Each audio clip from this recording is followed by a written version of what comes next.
Hebreus, capítulo 11, versículo de número 7, essas palavras: pela fé Noé, divinamente avisado das coisas que ainda não se viam, temeu, e para a salvação da sua família, preparou a arca pela qual condenou o mundo e foi feito herdeiro da justiça, que é segundo a fé. Em nossa última consideração do Evangelho, algumas semanas atrás, nós nos voltamos a este capítulo 11 de Hebreus, e eu retorno a ele novamente nesta noite para considerar aqui neste versículo, no exemplo de Noé, a parte do temor na salvação da alma. A parte do temor na salvação da alma. Em nossa primeira consideração neste texto, nós vimos a parte da fé na salvação da alma. E aqui, no exemplo de Noé, a parte do temor. Pela fé, Noé, divinamente avisado das coisas que não se viam, temeu. E para a salvação da sua família, preparou a arca pela qual condenou o mundo e foi feito herdeiro da justiça, que é segundo a fé. Meus queridos amigos, eu estava pensando ao ler esse texto, é muito interessante um aspecto da natureza humana, o fato de que nós aprendemos muito mais facilmente pelo exemplo do que por qualquer outro meio, não é verdade? Você vê uma pessoa agir, a maneira como ela opera isto, aquilo, faz, você logo consegue copiar. É realmente muito interessante a maneira em que nós aprendemos com maior facilidade qualquer coisa pelo exemplo do que por qualquer outro meio possível. E nesta passagem da palavra de Deus, nós temos um exemplo de um pecador que foi salvo pela fé. E este exemplo me mostra, e a você, como um pecador é salvo pela fé através do temor. Este é o exemplo aqui de Noé. Noé, que fugiu da destruição do mundo através de um dilúvio, fugindo, correndo para dentro de uma arca de refúgio, e ali seguro salvou a sua vida, a vida de sua esposa, de seus 3 filhos e das esposas de seus 3 filhos. E o que a palavra de Deus, o Espírito de Deus está dizendo aqui neste texto é: olhe para Noé. Olhe para o exemplo de Noé e copie o exemplo de Noé. Você também tem uma arca, está dizendo o Espírito de Deus, e esta arca é Jesus Cristo Salvador. A arca é um tipo, uma figura, uma imagem representativa da segurança que há dentro, na pessoa do Senhor Jesus Cristo, contra a ira de Deus no julgamento vindouro sobre todo pecador. Olhe para Noé, observe o que ele fez e copie o exemplo dele, destacado aqui para a salvação. Faça como ele, e nós iremos considerar estes detalhes nesta noite. Bem, primeiro, nós somos informados aqui no texto da advertência que Deus deu a Noé, no versículo 7, a segunda parte, sendo informado, sendo divinamente avisado das coisas que ainda não se viam, temeu, e para a salvação da sua família, preparou a arca. A advertência que Deus deu a Noé. Bem, nós lemos sobre esta advertência dada a Noé lá no livro de Gênesis. Se você abrir comigo por alguns segundos, no capítulo de número 6 de Gênesis, no versículo de 1 a 3, aqui está esta advertência. Abra comigo em Gênesis capítulo 6, versículo de 1 a 3, nós temos aqui esta advertência. E aconteceu que, como os homens começaram a multiplicar-se sobre a face da terra, e lhe nasceram filhas, viram os filhos de Deus. Estes filhos de Deus eram os descendentes de Sete, que temiam a Deus. Filhos dos homens, descendentes de Caim, que não temiam nem buscavam o Senhor, viram os filhos de Deus, que as filhas dos homens eram formosas, e tomaram para si mulheres de todas as que escolheram. Então disse o Senhor, isto é, ele disse a Noé: não contenderá o meu espírito para sempre com o homem, porque ele também é carne, porém os seus dias serão 120 anos. Este foi o primeiro aviso. Esta foi a primeira advertência. E o segundo aviso, a advertência, logo na sequência, está aí no capítulo de número 7, ou melhor, no versículo de número 7, deste mesmo capítulo. E disse o Senhor, isto é, a Noé: destruirei o homem que criei de sobre a face da terra, desde o homem até o animal, até ao réptil e até a ave dos céus, porque me arrependo de os haver feito. E esta foi a segunda advertência que Deus deu a Noé, o segundo aviso dado por Deus a Noé, como ele declara no capítulo 11 de Hebreus, versículo 7, pela fé Noé é divinamente avisado. O termo no original é um aviso de advertência, advertido de algo que aconteceria, temeu, e para a salvação da sua família, preparou a arca, pela qual condenou o mundo e foi feito herdeiro da justiça, que é segundo a fé. Essas foram as duas advertências, amigos. Primeiro, Deus diz a ele que o seu espírito não irá mais contender com o ser humano, porque ele não muda desde seu coração, ele é mau, e desde a infância os seus pensamentos são maus, egoístas, e de se afastarem de Deus, e de desobedecer os princípios de Deus, inclinado à malícia. Então Deus diz, adverte, avisa Noé, que ele destruirá o homem que ele havia criado. Agora, se Noé fosse como alguns amigos aqui nesta noite, ele talvez teria dito a si mesmo: Deus é misericordioso, Ele não irá destruir a alma, o homem que Ele próprio criou. Isso simplesmente não acontecerá. Ou talvez, como outras pessoas, ele teria dito algo desta natureza: isso irá acontecer em 100 anos, ainda há muito tempo antes que isso aconteça, para que eu possa, no último ano, antes do dilúvio, buscar ao Senhor, me achegar a Ele. Mas não. Noé, sendo avisado, nós lemos, divinamente advertido, avisado das coisas que ainda não se viam, porque ainda não tinham chegado, temeu. E movido por este temor, crendo no que Deus disse, embora não visse o que iria acontecer, mas porque Deus, o Criador, declarou que iria acontecer, então, temendo, ele agiu. Agora, querido amigo, se você nesta noite, meu jovem, adolescente, menino, menina, jovem, ancião, você que me acompanha, se você irá copiar o exemplo de Noé, porque ele é colocado aqui para ser copiado, então observe.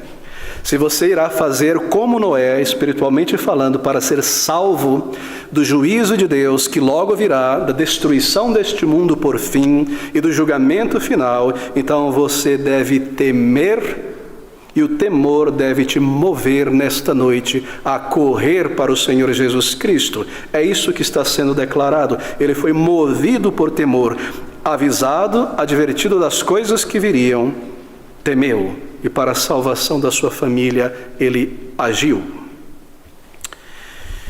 Noé ouviu o que Deus disse, Noé temeu, porque ele creu no que Deus disse, e ele agiu. Bem, Deus advertiu, ele temeu, e ele agiu, e ele começou a construir aquela arca segundo o plano de Deus. Embora ele vivesse em um lugar distante de qualquer rio ou mar, longe, num tempo em que não havia chuvas torrenciais como há hoje, algo que parecia ser impossível, como construir um barco no meio do deserto do Saara, para navegar onde, para ir para onde, mas porque Deus disse que isso viria, ele creu em Deus, no que Deus disse, contrário ao que a realidade diante dos seus olhos dizia, creu em Deus, temendo a morte da sua família, a sua destruição, fez o que Deus declarou, e assim foi salvo. Querido amigo, se você irá seguir o exemplo de Noé para ser salvo, você deve temer nesta noite ao ouvir a palavra de Deus, ao lê-la em casa, ao compreender o que Deus diz sobre o que virá em breve, sobre toda a alma humana. Bem, você irá concordar comigo que, como eu, você, ainda que novo talvez, você já ouviu o Evangelho várias vezes, certo?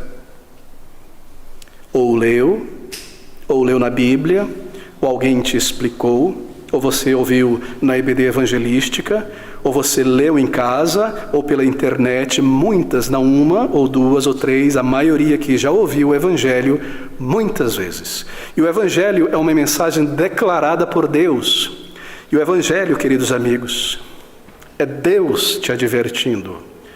E Deus te advertiu não uma vez, 2 vezes, mas 100 vezes. E a minha pergunta é: você temeu ao ouvir o que Deus disse? Você temeu quando você entendeu o que Deus disse, que sobrevirá à tua alma se você morrer neste mundo sem o Senhor Jesus, não salvo e perecer? Ao entender isso, isso te causou tremor? Isso te fez tremer e temer? A Bíblia, que é a palavra de Deus, onde Deus fala, te adverte e te disse muitas vezes, como a mim, porque eu li, e é muito provável que você tenha lido, Deus dizendo que a ira de Deus se revela do céu sobre toda a impiedade, todo o pecado cometido pelo homem. Você, ao entender isso, temeu e tremeu. Você lê e ouviu na palavra de Deus, como eu, muitas vezes, o próprio Senhor dizendo que a menos que você se converta desse caminho de pecado e se volte a Deus em arrependimento, você não entrará no reino de Deus. E ao entender e ouvir isso, você temeu e tremeu. Se você não temeu ao ouvir isso e não tremeu em teu coração, é porque você não creu, não acreditou naquilo que você ouviu de Deus. E a razão de você não ter crido nem temido é porque em teu coração habita a incredulidade. Se você não temeu ao ouvir isso, você continua um incrédulo, um ateu prático. Não é possível que alguém bata na tua porta e diga que a casa do lado, a casa da frente, a casa de trás está pegando fogo, que você precisa correr dali, porque a tua casa é feita de madeira, e você permaneça tranquila. Não, eu vou tomar um banho primeiro. E você não tema e não saia correndo dali. Simplesmente impossível, a menos que você não passe bem, a menos que você não entenda o que esteja acontecendo. Mas se você possui razão, como eu e você aqui nesta noite, como todo ser humano, em algum mínimo de bom senso, se você ouvir a respeito disso, você sai dali, não sai? Se você está no meio das cataratas do Iguaçu, naquela grande plataforma, e ela começa a tremer e a rachar, você sai correndo dali para não cair naquele abismo terrível, não é verdade? E quando você ouve, meu querido amigo, que Deus irá te punir, e Ele irá te punir não de uma maneira neutra, mas com ira, e você não teme e não treme diante disso, é porque você é um incrédulo nesta noite, eu devo te dizer. Noé creu pela fé, temeu e agiu e preparou aquela arca para a sua salvação. Estas não são minhas palavras, nem minha interpretação, é uma declaração clara do Espírito Santo de Deus para mim e para você nesta noite. Se você não temeu ao ouvir estas palavras do Senhor sobre o que virá ao final da vida, quando o teu caixão for conduzido a um cemitério, a um crematório, ali você estiver e a tua alma partir para a eternidade, sem Cristo, que você não estará como você está nesta noite, tranquilo, pensando em dormir, segunda-feira será um novo dia. Se você não teme diante desta verdade, é porque você não crê nesta verdade, e tudo isso aqui é conto de carochinha para você, isso não te afeta e não te importa, você está atrás talvez de alguma bênção, de algum alívio para esta terra, você não acredita em Deus no coração, porque o que Ele diz você não crê, e não crê porque você não teme, não treme diante desta verdade. Ó, meus queridos amigos, você não conseguiria continuar vivendo como tem vivido, em complacência, nessa morte espiritual, se você acreditasse no que Deus diz em sua palavra. É porque você é um incrédulo no coração, que você não temeu. Ouça essa palavra. Pela fé, Noé, crendo, Noé, sendo informado, advertido das coisas que ainda não se viam, porque estavam vindo, temeu. Você é advertido por Deus, e você é avisado por todo pregador do Evangelho. É o que eu estou fazendo aqui nesta noite. Eu não estou interpretando um papel de um pregador que eu vi na internet. Eu não ensaiei diante do espelho. Eu estou lhe dizendo algo que eu lhe diria ali naquela porta, ou como uma informação que você me perguntasse, como eu chego ao metrô Sacomã, eu lhe diria desta maneira: eu estou lhe dizendo aquilo que meu Deus, meu Senhor me disse que eu devo lhe dizer. E essa é uma das funções vitais, principais de um pregador do Evangelho: advertir o pecador que Deus irá te condenar, a menos que enquanto você está aqui, você busque a salvação que Ele proveu, clame ao Senhor por misericórdia e pela fé encontre refúgio nos méritos do Senhor Jesus Cristo Salvador. Entenda isso, querido amigo. Eu poderia dar o nome de cada um aqui nesta noite para você entender que eu estou falando com você.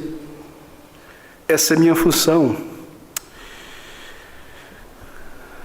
Você é avisado pelos pregadores. E Noé foi um pregador. Se você abrir comigo em 2 Pedro, capítulo 2, versículo 5... você descobre estas palavras surpreendentes a respeito de Noé. Noé é tão pouco conhecido, não é? É porque nós não lemos com interesse sobre a sua pessoa na palavra de Deus. 2 Pedro 2,5 diz assim: e não perdoou, isto é, Deus não perdoou ao mundo antigo, mas guardou a Noé, a oitava pessoa, o pregador da justiça, ao trazer o dilúvio sobre o mundo dos ímpios. Noé, o pregador da justiça. Deus advertiu Noé. E Noé pegou aquela advertência e começou a pregar a sua geração, a pregar a civilização antediluviana, a pregar aos seus familiares, aos seus amigos, aos seus colegas, a justiça de Deus, que é a punição sobre o pecado, a justiça de Deus em prover um caminho de salvação. Ele pregou por 100 anos enquanto ele construía aquela arca. Ele subia nos montes, ele batia nas portas, ele dizia: o juízo de Deus virá sobre a impiedade, mas há um escape. Esta arca que ele preparou. Esta é uma função de um pregador. Em Ezequiel, se você abrir comigo no capítulo de número 4, no versículo de número 13 ao versículo de número 14, nós vemos essas palavras muito interessantes.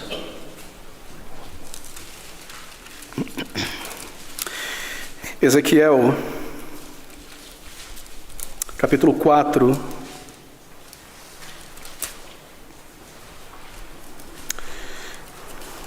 na verdade, me fugiu aqui o texto por um instante. Ezequiel 14,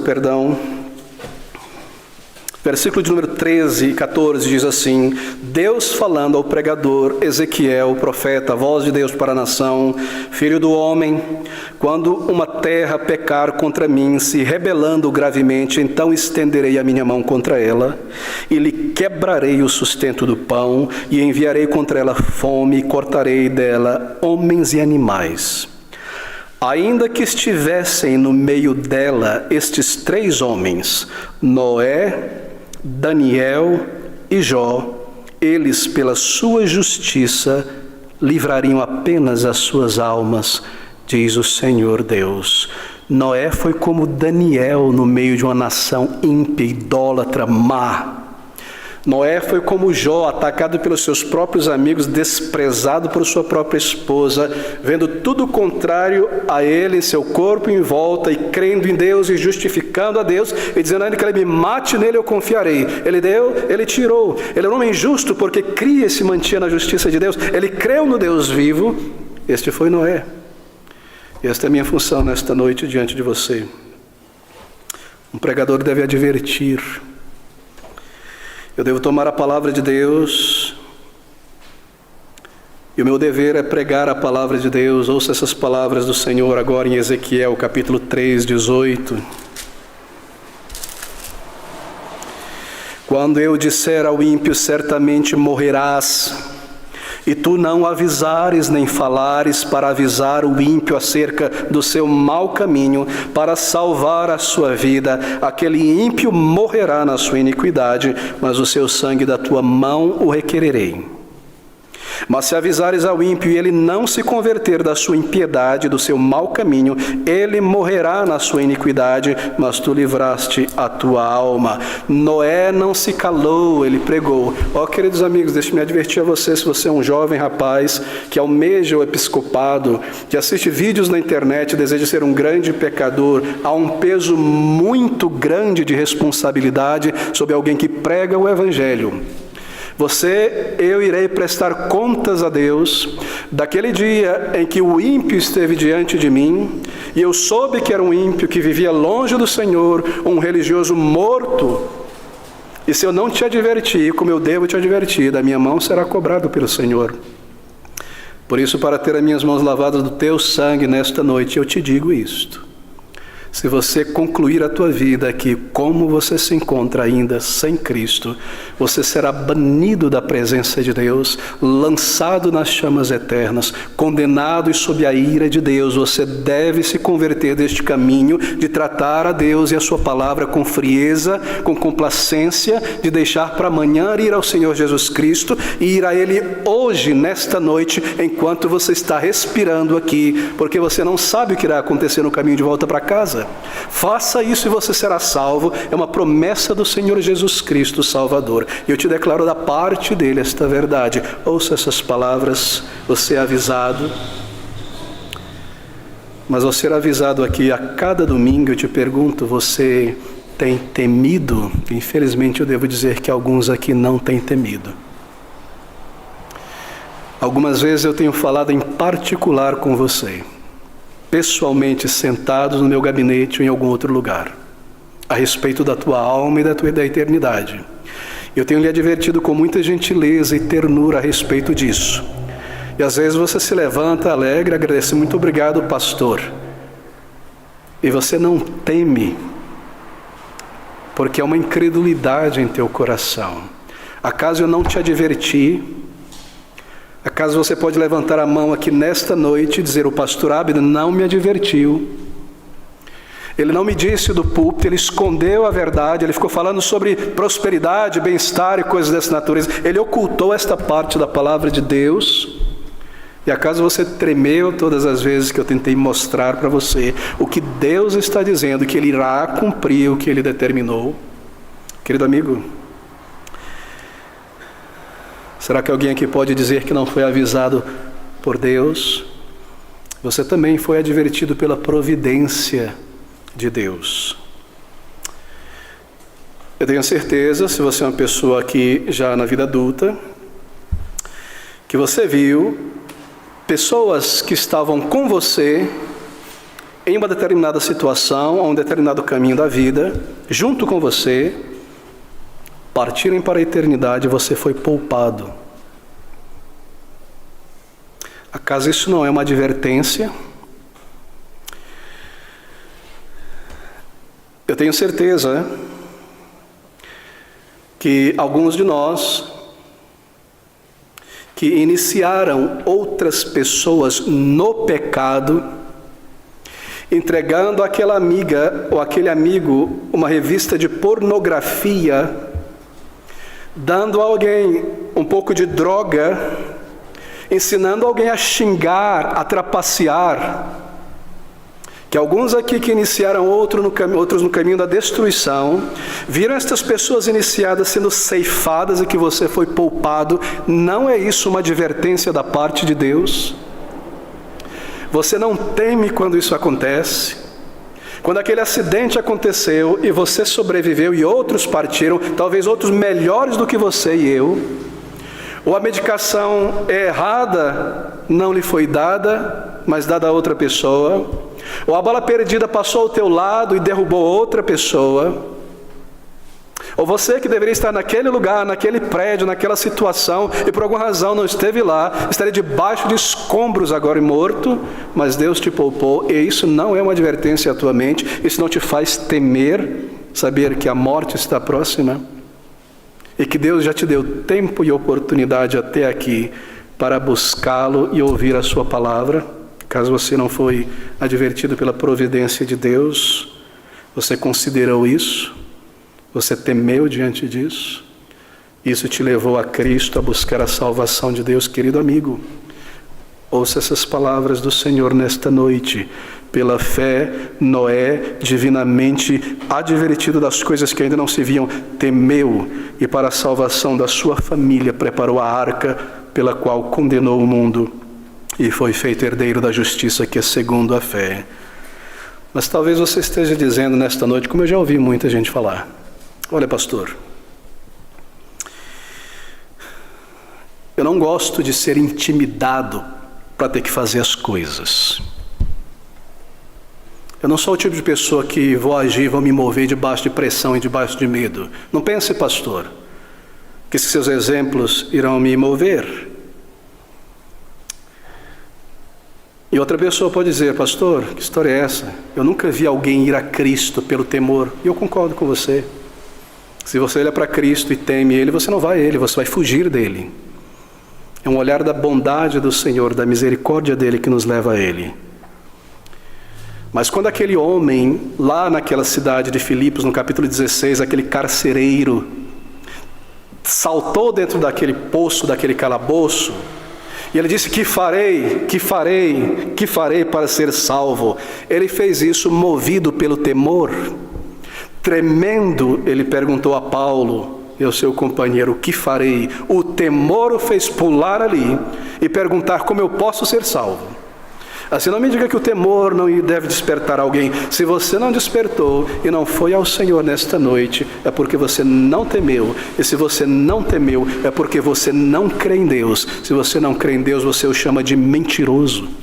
Como eu poderia ouvir a palavra do Senhor e não temer o que Ele diz? Você crê que Deus irá lhe poupar por chamá-lo de mentiroso nesta noite? Oh, queridos amigos, o que levou Saulo de Tarso no chão, no pó, a dizer, que farei, Senhor, senão o tremor e o temor? Paulo, Paulo, você tem perseguido a mim, que farei, Senhor? O que levou 3.000 pessoas nas ruas de Jerusalém a gritarem, a dizerem, varões irmãos, que faremos? Nós matamos o príncipe da vida. Arrependei-vos e crede no Evangelho.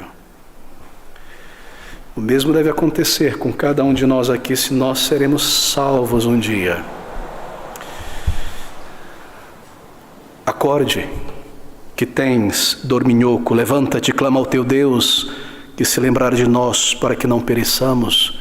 Jonas 1,6. Desperte, meu amigo. Senhora, desperte. Pode ser ao final deste culto ou aqui mesmo, e você ser chamado para a eternidade, jovem. E você permanece fora do Senhor Jesus Cristo, não salvo. Isso não te faz temer aí neste banco? Acorde.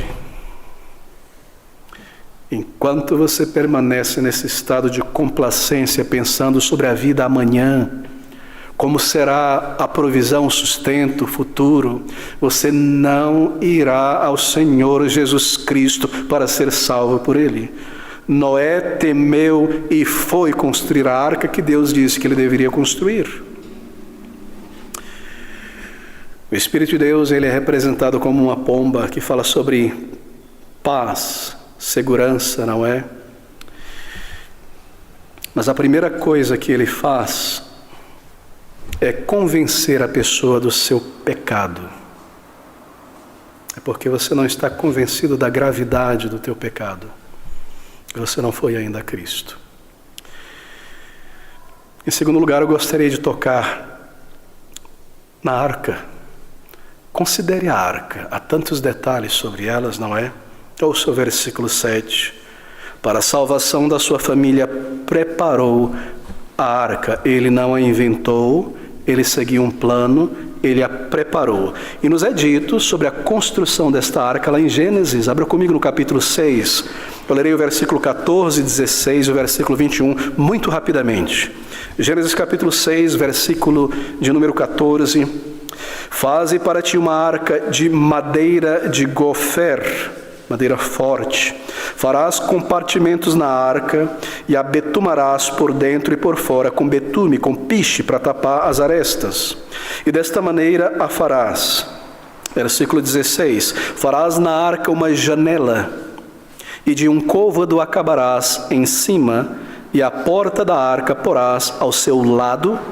Far-lhe-ás andares na arca andares baixo, segundo e terceiro, 3 andares dentro da arca. Versículo 21.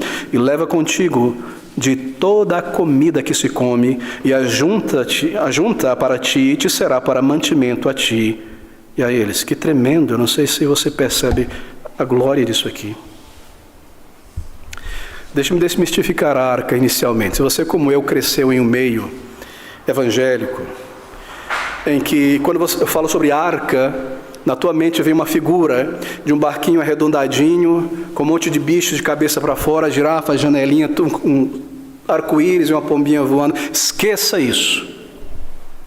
Isso é conto de carochinha, essa não é a arca descrita aqui. Se você está no outro extremo, que para fugir dessa representação não bíblica, pela internet talvez viu em programas, documentários, a descrição de uma arca gigantesca que parece um grande navio de guerra. Eu vi recentemente na internet a figura de um desenho de uma arca que parece mais um porta-avião. Esqueça isso também. O que é arca? É uma arca, é um caixote retangular, plano, com a tampa em cima, assim por dizer, uma cobertura, 3 andares, uma porta, uma janela e nada mais. Não havia motor, não havia leme. Noé não estava dentro com seus filhos guiando e dirigindo a arca. Ela foi feita como um caixote retangular para flutuar. Ela foi desenhada pela mente de Deus para não tombar apenas e flutuar. Deus foi o seu motorista. Deus quem preservou a arca. Deus quem a conduziu pelas águas para que parasse sobre o monte Ararat. Ele quem salvou, não a astúcia ou a inteligência de Noé ou dos engenheiros da época. Era simplesmente um cesto, e dentro desse cesto flutuante, Deus preservou aquele homem, a sua família e estes animais. Era Deus, foi Deus quem o guiou. E aqui ela é descrita. Agora observe quão inteira e perfeitamente esta arca descreve o Senhor Jesus Cristo Salvador. É maravilhoso.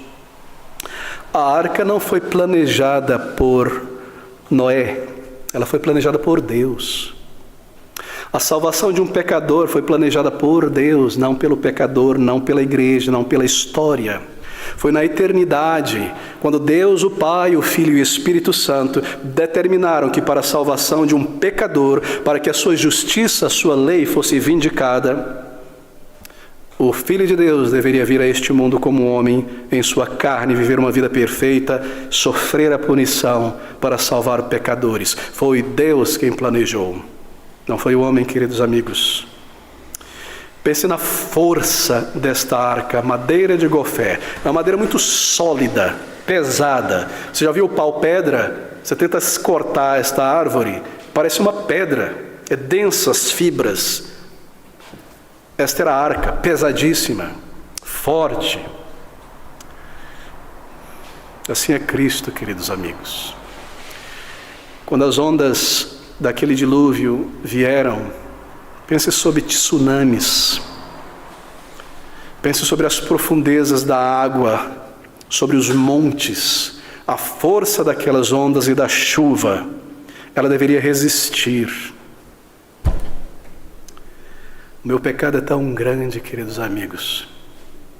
Eu mereço as chamas eternas, a fúria de Deus. Jesus Cristo, em sua pessoa, recebeu toda a fúria de Deus contra o meu pecado e não foi destruído.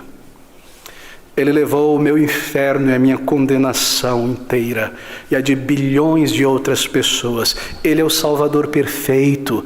Ele está apto a salvar completamente, do início ao fim, todo aquele que encontra refúgio nele. Esta arca é uma figura clara do Senhor Jesus. Ora, uma coisa que eu descobri ao estudar em detalhes a construção da arca, e ver também na internet um detalhe ou outro, que me surpreendeu, e minha esposa, um tempo atrás, estava apontando para isso e caiu a ficha, é que havia muito espaço na arca.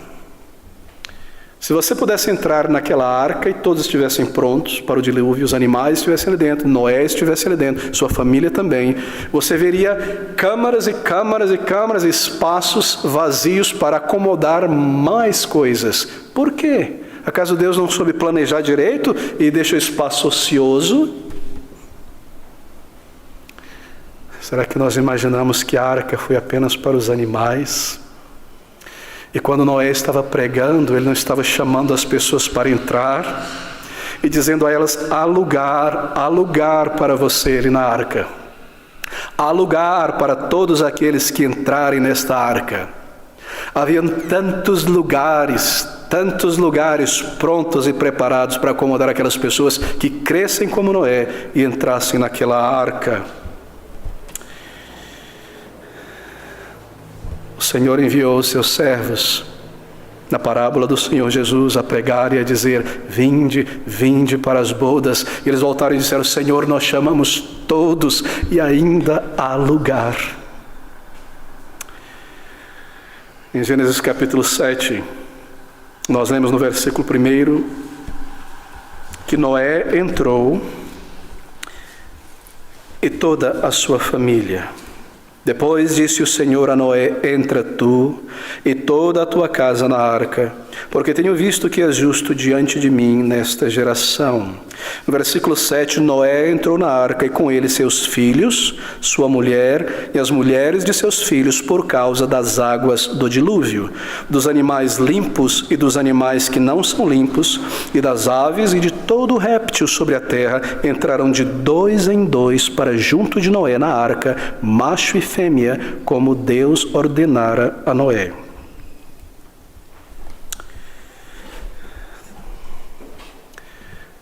Dentro daquela arca, nós lemos anteriormente que havia alimento o suficiente para a família, para os animais, para todos os dias. Será que isso não representa o Senhor Jesus Cristo, Salvador? Paulo diz a Filipenses no capítulo 4, versículo 9: amigos, irmãos, meu Deus suprirá toda a vossa necessidade. Você sente que você precisa ser perdoado por Deus pelos teus pecados? Há perdão em Jesus Cristo para os teus pecados. Você tem fome por significado e propósito na vida? Há pão da vida em Jesus Cristo. Sede por um relacionamento com Deus? Há água no Senhor Jesus. Você sente que precisa de uma fonte, de uma água limpa para te lavar de teus pecados? Ele é a água da vida, Ele é a fonte da vida. Há tudo em Jesus Cristo. Tudo que eu preciso para ser reconciliado com Deus, há em Jesus Cristo. Um irmão hoje leu seu testemunho pela manhã, ele dizia: eu estava buscando o Senhor, mas eu temia muito que se eu buscasse o Senhor, então eu voltasse aos meus pecados, o que seria de mim? E ele então entendeu que Deus proveu em Jesus Cristo perdão para pecados futuros. Há em Jesus tudo, meu querido amigo. E Ele te dará graça para perseverar nele e te guardará nele. Há tudo que você possa questionar. É oferecido em Jesus Cristo para todos. Nós lemos que havia uma única porta. Não é interessante? Esta arca gigantesca, alta, de madeira, imensa e longa, e uma portinha, um pequeno buraco ali, um orifício, uma portinha de entrada só na lateral para entrar na arca.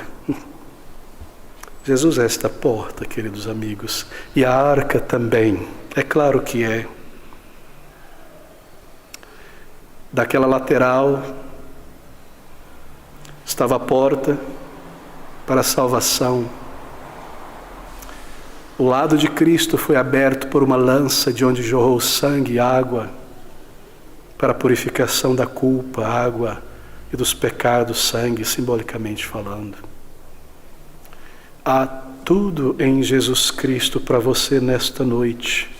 Te é oferecido por Deus como uma advertência e uma promessa que, se você for a Ele inteiramente, Ele te salvará inteiramente. Nesta noite, deixe-me em terceiro lugar considerar como Noé salvou a sua família. Nós lemos em Hebreus que pela fé Noé, divinamente avisado das coisas que ainda não se viam, temeu e para a salvação da sua família preparou a arca pela qual condenou o mundo. Bem, ele salvou a si e a sua família, fugindo de todos os outros refúgios para este único refúgio. É claro, ele entrou na arca. Bem, eu tenho absoluta certeza, porque isso acontece conosco, que pessoas muito orgulhosas na época de Noé, talvez creram que essa destruição viria, porque ouviram Noé pregar e disseram a si mesmo, de fato, o ser humano só vai de mal a pior, e chegou a um ponto da humanidade que Deus realmente tem que fazer alguma coisa. Mas sabe o que eles disseram?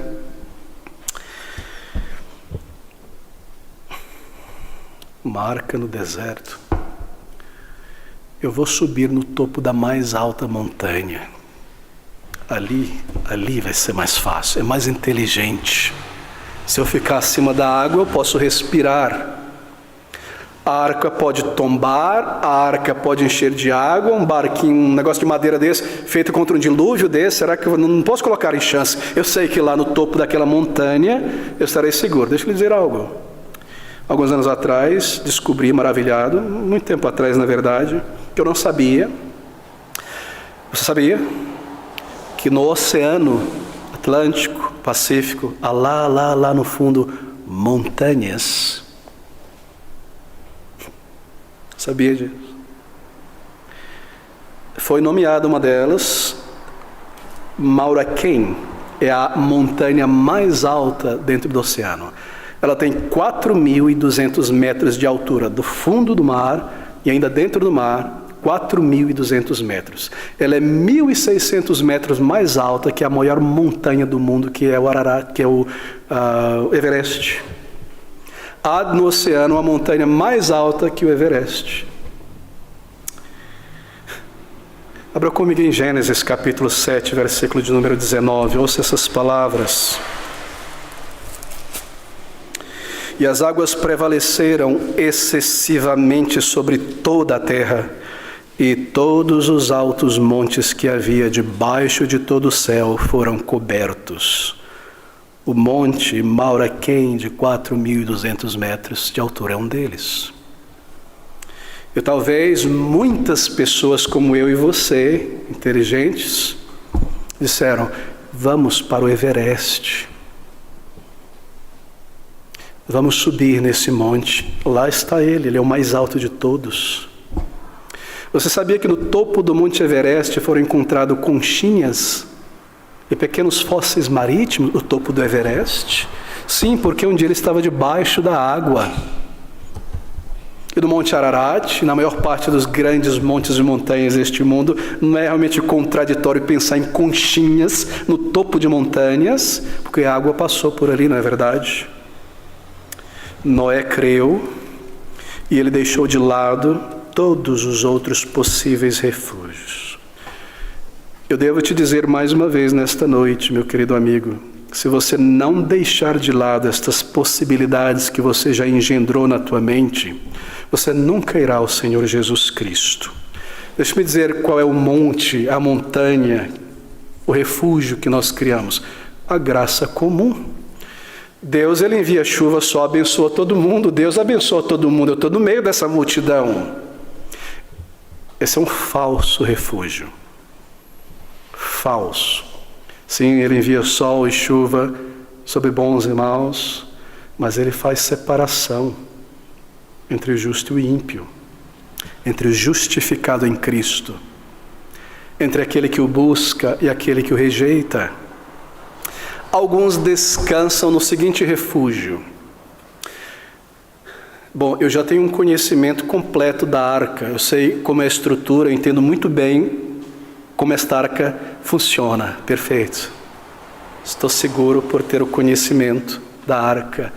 Eu já conheço o Evangelho. Eu não tenho dúvida, eu sei o esquema da salvação. Oh, queridos amigos. Mas você deve entrar na arca. Você deve ir ao Senhor Jesus Cristo e confessar, e rogar, e pedir.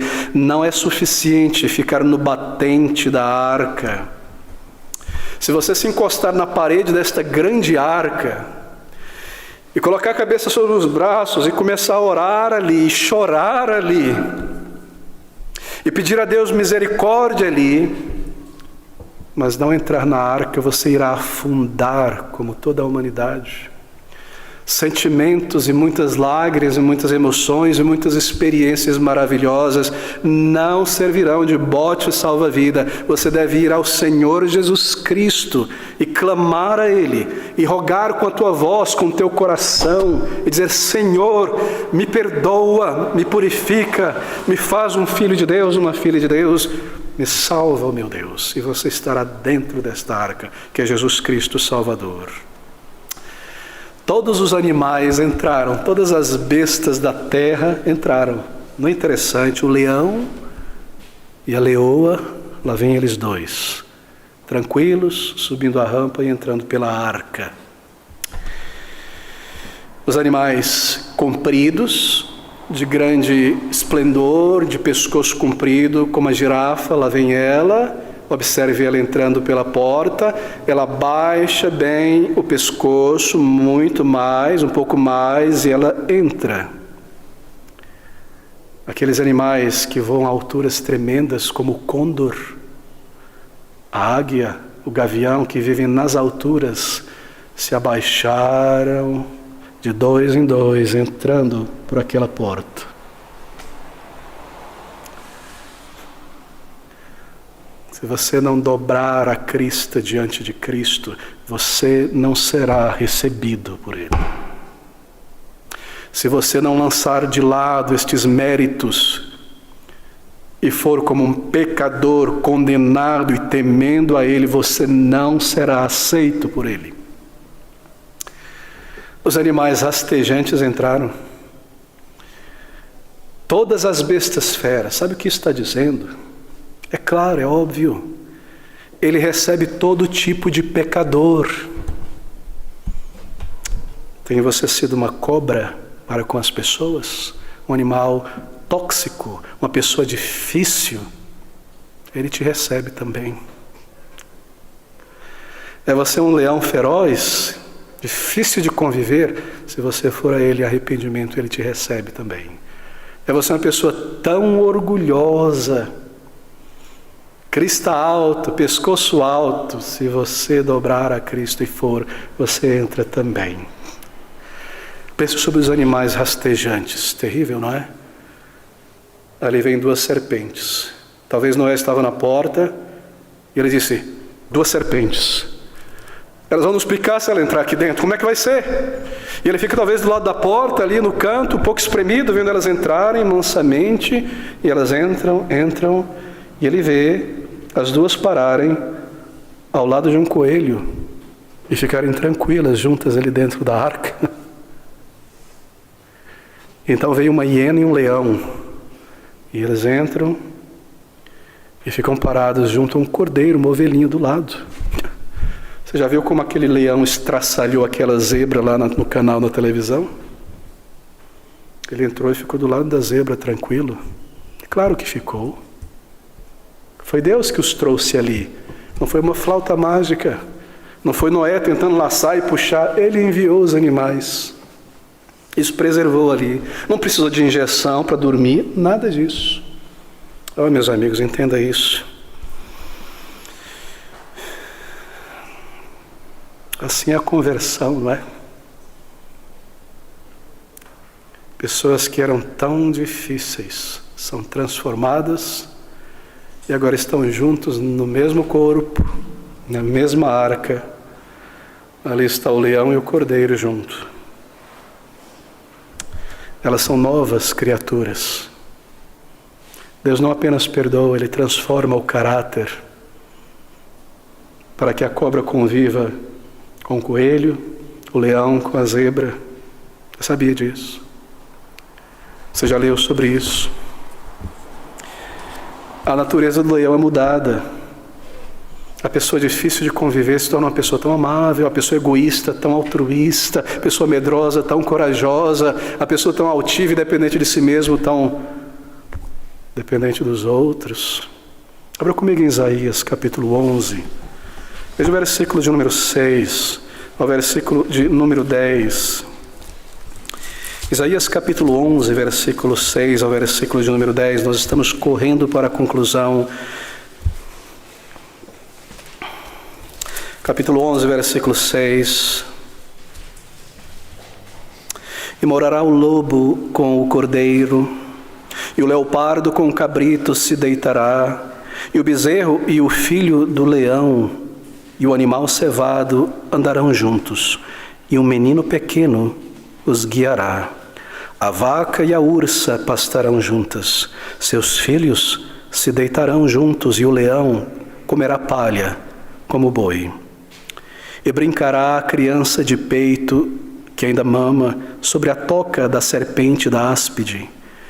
E a desmamada começou a andar, colocará a sua mão na cova do basilisco. Não se fará mal nem dano algum em todo o meu santo monte, porque a terra se encherá do conhecimento do Senhor, como as águas cobrem o céu. Sabe o que é isso? Isso é resumido em uma única palavra. Entenda isso. Regeneração. Regeneração é o verdadeiro cristianismo, a verdadeira obra de Deus em uma pessoa. Deus perdoa e Ele regenera o pecador.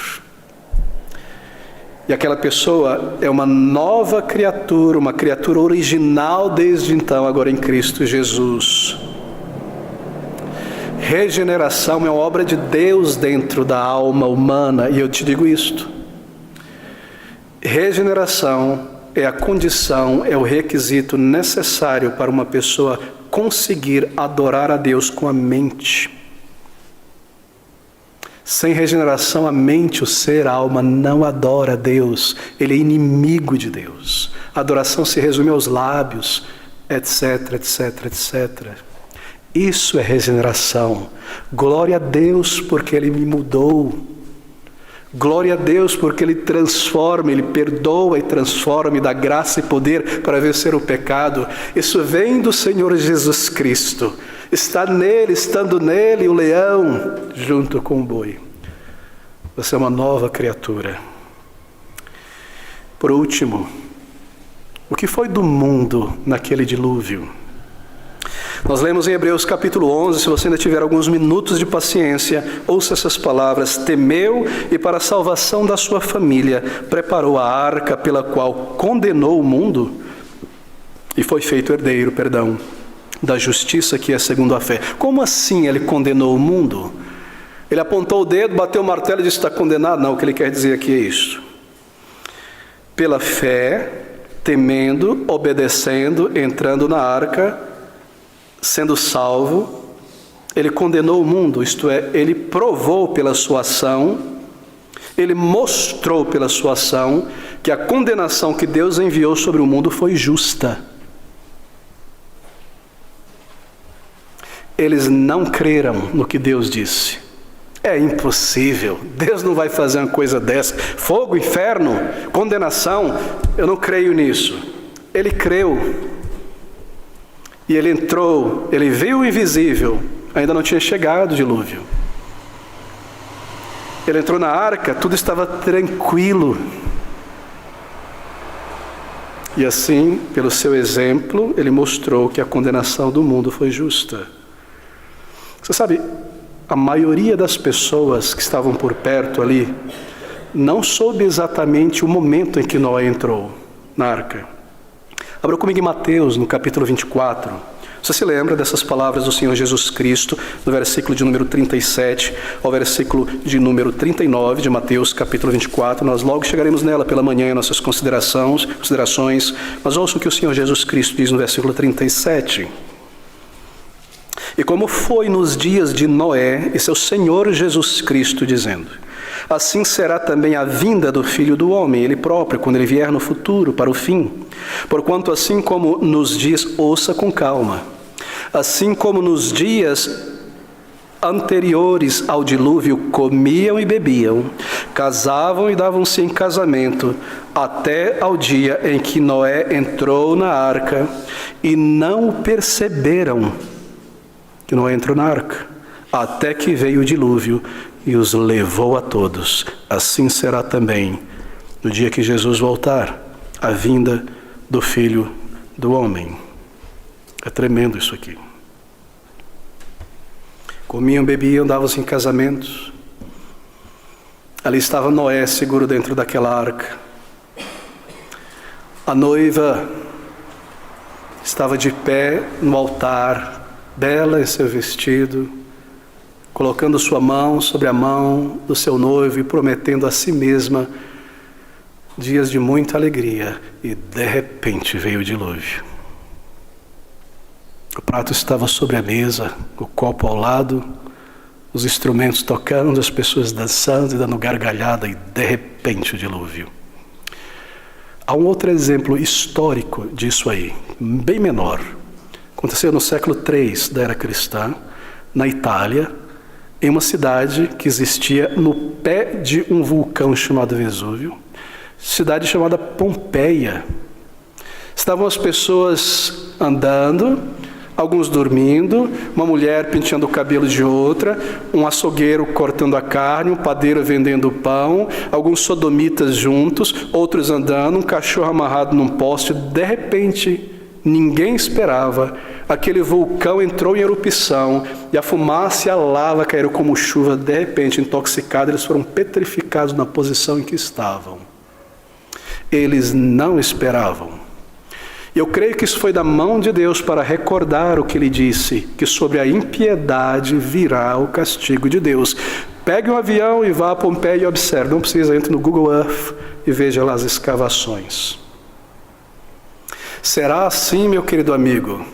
Sabe por que você não acredita? Está tudo tranquilo hoje à noite. Poucos carros, as pessoas se preparando para dormir. Amanhã, segunda-feira, daqui 3 semanas, férias. Amanhã chega o pagamento. Vou visitar minha mãe. Preciso fazer esse exame de sangue na terça-feira. Tudo está tranquilo.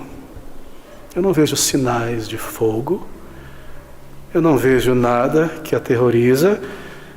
Eu continuo comendo e bebendo e fazendo os meus planos.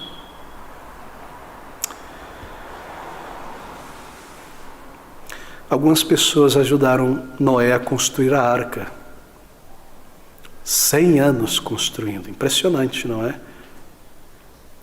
E ali estavam, eles vinham e olhavam para Noé e diziam assim: mas que pessoa... Bom, ele tem dinheiro, está me pagando, eu vou fazer esse negócio aí, eu estou ganhando, tem que custar a minha família. Outras pessoas disseram: fulano, vamos ali ver. Ali tem um velho, lelé da cuca.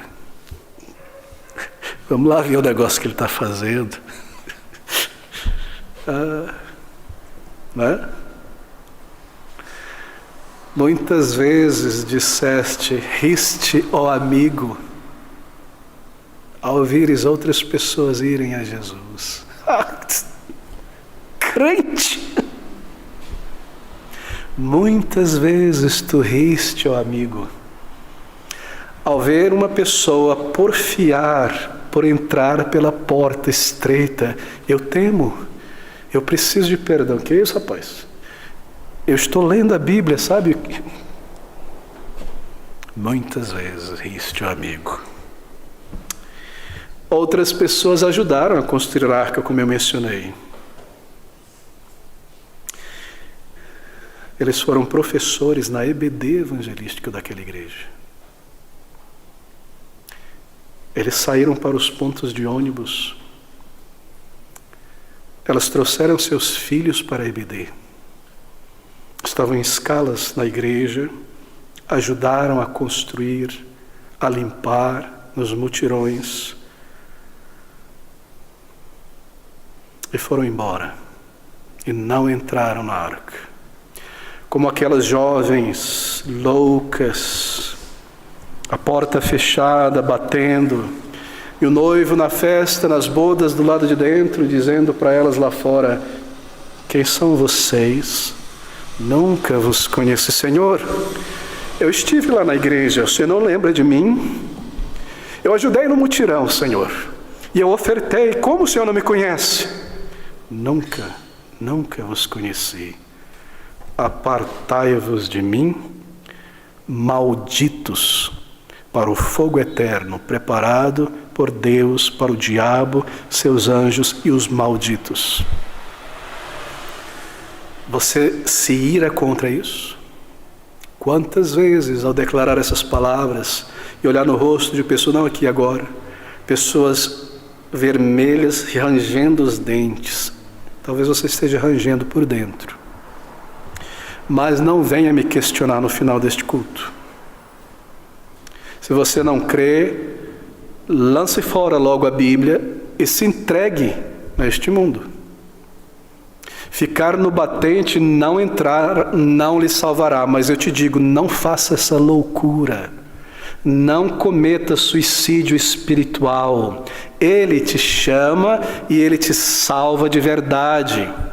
Ele enviou o Senhor Jesus não para te condenar, mas para salvar. Ele veio ao mundo para salvar. Jesus Cristo veio para salvar, não para condenar. Você vai a Ele não para ser condenado, para ser salvo. Às vezes eu penso sobre a profundidade das águas, quilômetros lá em cima daquela arca. E os tsunamis, não é? Abatendo, e a chuva densa. Em Ezequiel capítulo 22, o nosso último versículo, nós lemos estas palavras. No Antigo Testamento, queridos, um pouquinho antes de Daniel, capítulo 22, versículo 14, diz assim: porventura estará firme o teu coração, porventura estarão fortes as tuas mãos nos dias em que eu tratarei contigo. Eu, o Senhor, disse, e o farei. Você pode visualizar aqueles homens se agarrando a árvores, a pedras, para não serem levados pela onda, no topo da montanha, subindo, se agarrando, se arranhando, sangrando para ir mais alto, nadando e tentando usar todo o seu esforço. Você realmente imagina que quando Deus for lhe dar e tratar com você, meu amigo, você terá alguma força em si? Porventura está firme o teu coração? Porventura estarão fortes as tuas mãos nos dias em que eu tratarei contigo? O dilúvio da ira de Deus veio naquele dia sobre o Senhor Jesus Cristo. Se você estiver nele pela fé, indo a Ele como um pecador, você está seguro em Jesus Cristo. Nesta noite, abandone todos os outros refúgios, mentais, intelectuais, religiosos, subterfúgios, silogismo, o que quer que seja. Simplesmente creia e, crendo, ore ao Senhor nesta noite, rogando e suplicando a Ele por perdão, crendo que Ele enviou seu Filho para te salvar e que Ele te salvará. E você saberá, Ele te deixará saber que Ele te salvou. Nesta noite, em Jesus Cristo, tenha a vida eterna. Vamos orar juntos. Ó Senhor Deus, majestoso e glorioso Deus nos altos, santo, justo, que um dia retornará por meio do Teu Filho a este mundo para trazer ao fim todas as coisas. Graças te damos pela porta desta arca que continua aberta a todas as pessoas em todas as condições, que porfiarem por entrar nela e simplesmente entrarem, crendo e confessando, se entregarem a Cristo, nele o refúgio para a salvação da alma. Graças te damos, ó Senhor. Concluímos aqui a leitura da Tua Palavra e fomos avisados e advertidos que há um Salvador, que Ele é cheio de amor e graça e que Ele está pronto a salvar. Tem misericórdia de nós, nós te rogamos, em nome do Senhor Jesus Cristo, e para o Teu louvor pedimos. Amém.